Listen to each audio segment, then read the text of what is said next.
West Papua lies 250 kilometres north of Australia, on the western half of the island of New Guinea. It has been under Indonesian military occupation since 1962 and remains in the midst of a bitter independence struggle. Foreign journalists and human rights observers are banned from entering West Papua by the Indonesian authorities. I travelled undercover, aided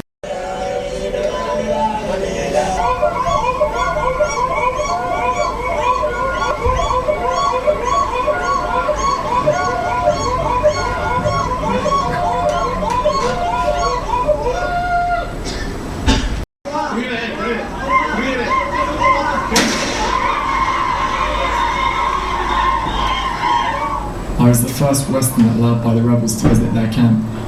I was to gain a deeper moving insight into their struggle, their rich traditions, proud way of living, and determination for West Papua to be free.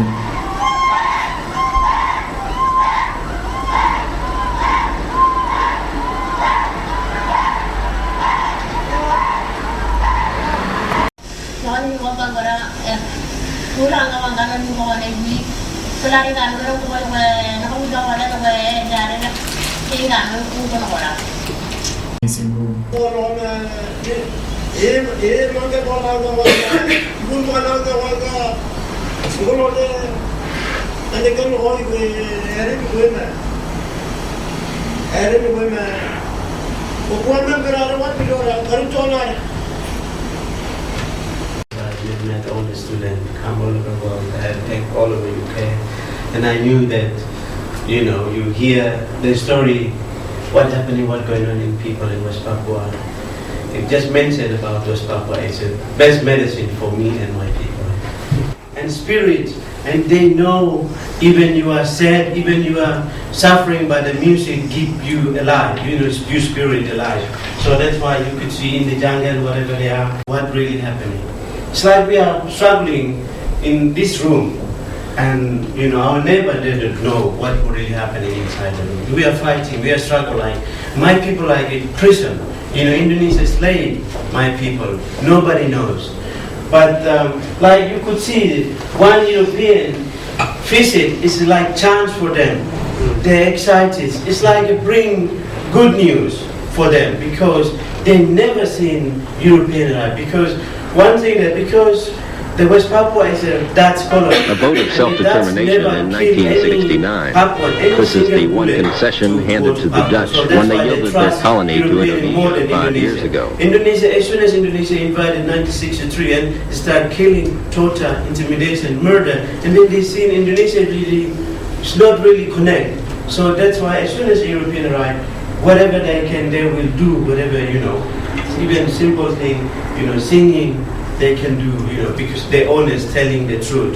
What really they know that some European, visit and they will go out, they will tell the government or, that's they always Papuan belief. But when I came here and then I begin to find out and, some people ask me, where do you come from? And I said, I'm from West Papua. When I say West Papua, I said West Papua is the north of Australia. Oh, if I mention north of Australia, then people know. Oh, okay, Papua New Guinea. Yes, the Papua New Guinea is a eastern half of the Papua New Guinea. I'm West Papua, but eastern half of the New Guinea Island called Papua New Guinea because they're British colony. Then they know, everybody know. But West Papua is a Dutch colony. No one knows. So that is very difficult. But when I travel the country around the, up and down the country, and people now finding out about West Papua.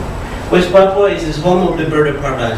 West Papua is home of 250 tribes, but now home of military, Indonesian military. Because Indonesia now they illegally occupied and so become home of military.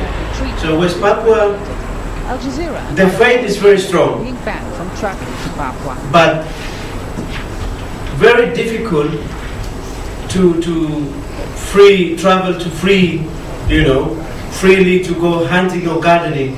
Wherever you go, if you got a beer, the military stop you.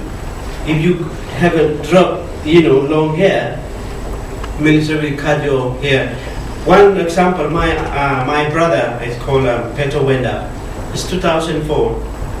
Indonesian military stopped him and they stopped at passing their military force, and they stopped and asked because he don't have any identity card, and they beat him up and they cut his ear here and put the kerosene in the head and burn down. It's like put the kerosene in the head and then put the matches.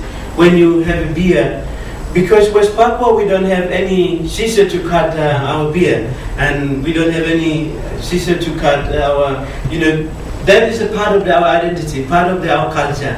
Wherever you go to Jamaica, there is black Jamaican or African, that's a dreadlock, it's a part of the, but West Papua say